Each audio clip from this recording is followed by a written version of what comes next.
Good afternoon, everyone. It's Terry Walsh, the CEO of Friendship Villages. I'm coming to you today with an update on everything going on with Friendship Village as of Wednesday, July 29th. I'm glad to see all of you today. Just to give you a little bit of an update about my own situation with COVID-19, you were probably aware that my younger son had come in contact with a friend who had then subsequently tested positive for COVID-19. And so when we knew of that contact, my son and I both went to get a COVID test, a swab in our nose, just to make sure we didn't have it or find out if we did have it. So we had that done a couple of Thursdays ago. And it took about a week for that result to get back. So we quarantined at home for that week, just waiting for the result. And ultimately the test came back negative on that next Thursday evening. So I came back to work not last Friday, and it was really good to be back to see everybody and to get back to work and doing the things that we're doing, although I was working from home during that period of time. But it's good to be back in the office, and it's good to see residents running around in the hallways. So that turned out to be okay for us. We're still doing well with COVID-19 as far as residents go. We still have no residents on any campus, on either campus, at any level of care right now that have COVID-19. That's a great blessing from our Lord Jesus Christ to make sure that He's holding us in protective custody from COVID-19. So we don't have any residents, again, either in independent living or assisted living or memory care or in our skilled nursing facilities at the moment that have COVID-19, and we haven't had any in several weeks. So we're very happy about that. We do have a couple of residents who've been out and potentially have been exposed who are self-quarantining just to make sure that they don't have any symptoms or develop any symptoms. We're monitoring them closely, but none of them have come back with a positive test that we're aware of yet. So that's a good thing as well. So overall, for both campuses, we're doing well on trying to prevent COVID-19 from coming to you as residents. Now, we do have an occasional employee that does contract COVID-19. They do call us early on in their detection of their symptoms, and we ask them to go get a test and quarantine at home until we know the answer to that. So we have that periodically, and I believe on one campus we have 5 employees out on quarantine, and the other campus 6 employees out on quarantine, and that number moves around a little bit as somebody comes off of quarantine and comes back to work, or somebody goes on quarantine because they may have been in contact with somebody with COVID-19. But overall, given the broad prevalence of COVID-19 out in the community all around us, around the St. Louis County area, the entire state of Missouri, even the United States, there's such an increase in the detection of COVID-19 around the country that we've been pretty blessed with our record so far at Friendship Village, and we're very happy with that. So overall, we're doing well and continue to do well with COVID-19. We knock on wood, we don't want something to happen, but it's important for us to make sure that you are still helping us with following all the protocols that we ask by wearing a face mask everywhere you go outside of your living quarters, by not making contact with anyone, by keeping your social distancing, and then washing your hands or hand sanitizing on a very frequent basis. Those techniques have been working for us. And I know there's a lot of discussion out in the world about wearing masks and all the other things that we emphasize at Friendship Village. But speaking from the experiences we've had since the beginning of March, those techniques seem to be working, regardless of what goes on in the rest of the world or in the press or in the opinions of everyone. Those techniques seem to have been working for us. So we ask that everyone continues to do that. And we appreciate everybody's participation and cooperation in doing that. We know it's not easy. We know that since the last time I recorded a message for you, the residents in Chesterfield came off of quarantine. They had been on quarantine for 2 weeks, trying to determine whether COVID had spread on the campus, and it had not. And so everybody in Chesterfield came off of quarantine a couple of weeks ago. And so that's good news. So we're in good shape as far as I'm concerned. On COVID-19, we just have to remain vigilant because we know that visitors are now coming on campuses and you're going out to visit and you're running errands and doing things. So it's important to do everything we can to maintain all those protocols and be vigilant and be mindful of all of our surroundings so that we can continue to be successful in trying to keep COVID-19 off the campus. But so far so good, and thanks to all of your help and your continued cooperation, we seem to be succeeding in that, even though we're surrounded on all sides by COVID-19 in the community. Overall, the villages are doing well. You already know that we ended our fiscal year 20 on June 30th and started a new fiscal year on July 1st, which is now fiscal year 21. It ends in 2021, so it's fiscal year 21, and we're doing quite well. On our expansion project, the Chesterfield project is 89.5% complete. So 89.5% of the project is done. There's still 10.5% to finish. We're getting very close, probably a couple of months before we're ready to open the new assisted living building. It's very close to finished. And then we finish up the skilled nursing or the care center end of the building, and we'll be all done. And we tear down the old care center, put in a parking lot where the current care center is in Chesterfield, and we'll be done and open for business completely in Chesterfield in the not too distant future. In Sunset Hills, our project is 85.8% complete, so we're beginning to catch up. You know, we started the project 2 or 3 months behind Chesterfield, but over time has caught up a little bit with Chesterfield. So now we're about a month behind, and we're at 85.8% complete on the Sunset Hills campus. If you're at Sunset Hills, you know that a lot of the landscaping now is being finished by the water feature at Sunset Hills. The board and I took a tour of the first floor of the new care center last week, or 2 weeks ago now, and that's beginning to really take shape with the drywall installed and beginning to get the paint on the walls, and things are beginning to look very good in the care center at Sunset Hills. You probably also know that in our new memory care annex in Sunset Hills, we've already moved in 9 or 10 residents into the 15 apartments that are in the memory care building, and that's moving along very well.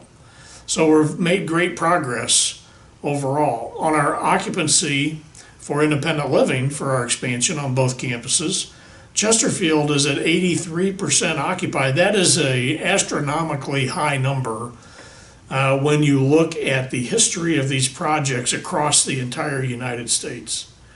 We were scheduled to be full or at 90% occupancy 18 months after the start of the construction project.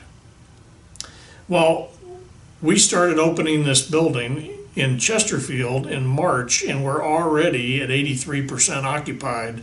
We've done a tremendous job filling that. The staff there and the residents, if you're watching, thank you. Even during COVID-19, moving into our facilities, and we have very much impressed the people who loaned us all the money for this project for that. In fact, by the time you watch this video, Tim Vossi, our CFO, and I will have been on a conference call with all of our investors. That's happening this afternoon, earlier than the video that you're watching now, to report to them how we're doing. And I can assure you that they are impressed with those numbers because they're not seeing that. We had residents moving in actually during the height of our COVID-19 issues in St. Louis County, and that's something that they don't see in very many other places around the country. In Sunset Hills, our new building in Devonshire is 82% occupied, so 62 out of 76 apartments are occupied there. And another astronomically high number, a terrific testament to not only the confidence that our residents have in moving into Friendship Villages on both campuses, COVID-free and protected from COVID, but also to our sales team and all of the people who help coordinate moving everybody in. So that's a really, really great number for us. Overall, our occupancy at the end of June in independent living overall average for the year was 93%. That's a terrific number. There are most senior living communities in the country would love to have a 93% occupancy record for the year, even through the COVID crisis. So that's a really great number. Our assisted living number is at 86%, or at least it was on June 30th. That included some assisted living rooms in Chesterfield that are embedded in the care center in Chesterfield. Many of those were never occupied anyway. And so that number's a little bit low, but as soon as we open the new building in Chesterfield and we begin filling up all of those beds, that number is going to rise into the 90s, I'm quite sure. Our skilled nursing across both campuses ended the fiscal year with a 90% occupancy. Again, that's a very, very good number, especially with COVID and COVID intervening and interfering with our occupancy beginning in the first half of March. We know that there are still some very strong staffing issues for nursing staff in particular on both campuses. Chesterfield has been particularly hard hit with a shortage of nursing staff, which inhibits our ability to admit more residents into the care center because of the staffing levels. We are searching high and low. We have the same issues in Sunset Hills, but I can tell you, and we all watch the news, we are quite literally competing for those people with the United States unemployment benefit. With all of the additional COVID-19 benefits that the government is giving people who are on unemployment insurance, many people make more money at home than they do working. And so it is very difficult right now for us to compete for CNAs, certified nursing assistants, certified medical technicians, CMTs. It's hard to compete with the benefits that they're getting from unemployment. One of the other drivers that we know is going to be a difficulty for us moving forward is if schools open or not open for the school year. And we know it's hard to be a parent and be home with the kids who aren't in school or be at work at Friendship Village. And so we're going to be competing with those conflicts as time goes on, unless the schools do open, unless there's more of an incentive for some of those employees to come back to work or to join us, not just come back to work, but to come work for us at Friendship Village. So those are our biggest challenge right now, is our staffing. If you have any relatives or friends who are looking for work and they're CMTs or CNAs, please refer them to Friendship Villages, because we are constantly on the search, just like every other organization is right now, for those types of staff. So particularly in our nursing staff, and that's where our biggest challenge is now. When the unemployment benefits change and there's an incentive more to go to work than there is to stay home, then perhaps we'll have better luck at trying to find those staff. But right now it's pretty tough, and we're doing everything we can to find it, but it's suppressing our ability to bring in more residents, particularly in the skilled nursing facilities. Overall, we're doing very well. You know, we have promises that we have to keep to our bondholders in terms of debt service coverage ratios, the amount of times we can pay off all of our debt with the money we have on hand. Right now, our debt service coverage is a 1.81, which means we can pay all of our bills and clear off all the books 1.8 times. The requirement for our bondholders is that we're able to do that 1.2 times. So we're doing very well compared to what we promise our bondholders and our investors. So we're very strong, even with our additional startup costs for our buildings that are beginning to show up now. Overall, we're doing very well in that regard. Our number of days cash on hand, how much money we have in the bank, if we were to stop receiving any revenue from any source, how long could we go with our current expenses before we run out of money? Our requirement for our bondholders is 180 days. But actually, we have 695 days worth of money in the bank to pay all of our bills should all of our revenue stop. So we're in very strong financial shape. We're doing well. Our fiscal year that ended on June 30th, we were budgeted to only make a positive $153,000 company-wide. That's both villages and home health and everything rolled together. We ended up making about $900,000 company-wide. Not a huge number, but we certainly beat our budget by a significant margin. And you've heard me say already that this new fiscal year is going to be a tight year for us, because now that we're about to open new buildings we have to start hiring new staff, and we have to hire new staff earlier to get them trained and oriented to the campuses and how to do their jobs. We have to do that before residents move in because they have to be ready for them. And so there's a startup cost. Those startup expenses for those new staff are going to begin very soon before we're able to move residents into all those new buildings. So there's going to be an expense before we start having the new revenue. So this is going to be a tight year for us in fiscal year 21. And I've said that before, and I'll keep saying it. We're expecting it to hurt. This year might hurt. It's not an unusual thing. It's not a surprise to us. We expect this. It's part of the plan. We have to have it. You have to have a startup cost before you earn the revenue. We did compress it. We were supposed to have a loss last year, but we compressed it into this year, and the loss that we're expecting is significantly less than what we had originally thought it was going to be. So we're doing much better operationally.